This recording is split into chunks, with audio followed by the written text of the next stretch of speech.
Trapped Games, Crisis Core, Final Fantasy VII, exclusively for the PSP. Never ported to any other platform. This game is stranded on the PSP, where no one can realistically play it ever again legitimately. And that is quite a shame, as it is possibly the only piece of media spun off from Final Fantasy VII that's actually good. As Final Fantasy VII was quite popular, it has been milked over and over again by Square Enix, usually creating nothing of quality. But Crisis Core was a rare exception.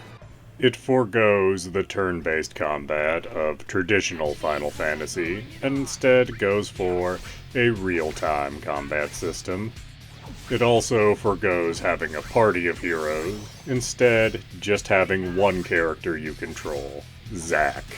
But not all elements of combat are strictly under your control, as summons, levels up, and other effects are actually doled out by a slot machine in the corner. It's not as random as the game wants you to think it is, as most abilities that it affects appear to be on a pretty straightforward timer, and leveling up is controlled by an invisible EXP system, letting it know when to hit 777s for the level up.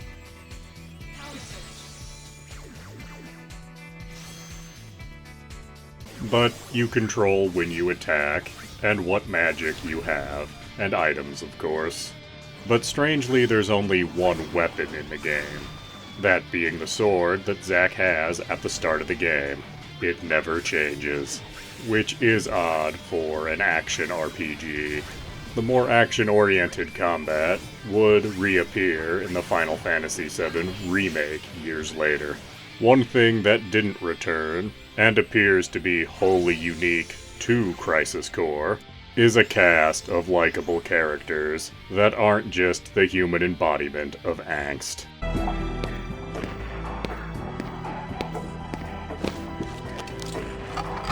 Zack. It's good to finally meet face to face. Lazard, director of Soldier. Heya. On to business.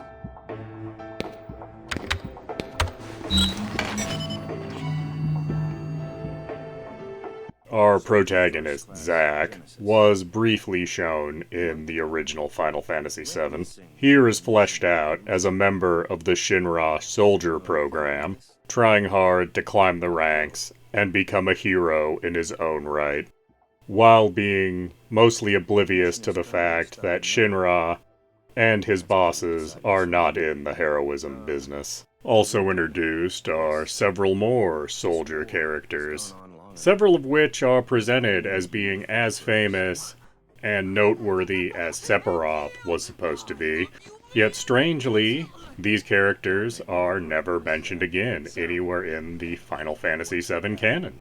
We also meet several new characters that fill in bureaucratic positions within Shinra, and we also see some characters from Final Fantasy VII proper, who are often portrayed somewhat differently than they were in the original game. Ugh. So Turks always do this stuff? Someone has to do it. Must be rough. Don't worry. We're paid much better than you are. No way! These characters are all used to tell a pretty decent story, mostly dealing with Zack growing up and realizing that his view of the world might not be accurate. And there are many asides taken that fill in details about the world of Final Fantasy VII. It should also be noted that there is more to do here than just the main story. There is a huge amount of optional content in the form of missions. Accessed from any save point, these are doled out as the story progresses, or sometimes found when talking to NPCs. It is not uncommon for missions to turn into a series of missions that tell their own stories, like a Shinra public security officer challenging you to a series of war games to prove the superiority of his organization over Soldier. or missions about Zack's days off going horribly wrong. Many of these mission stories, while optional, actually flesh out the universe and make it feel a little more real. But even if the stories themselves do not interest you, they all come with their own rewards, and those are, almost universally, worth getting. As these optional missions are how you get the majority of the game's summons, and some rare pieces of materia, and even unlock things for the ever-present slot machine to do. Individual missions are also relatively short, and I believe this was done for the sake of the game being a handheld game. As when playing a handheld system, you don't know if you're going to have an hour or 5 minutes to play. Being handheld in no way held this game back, however, as the graphics and sound are both beautiful, and the gameplay was solid, and even the voice acting, what there is in the game, is quite solid.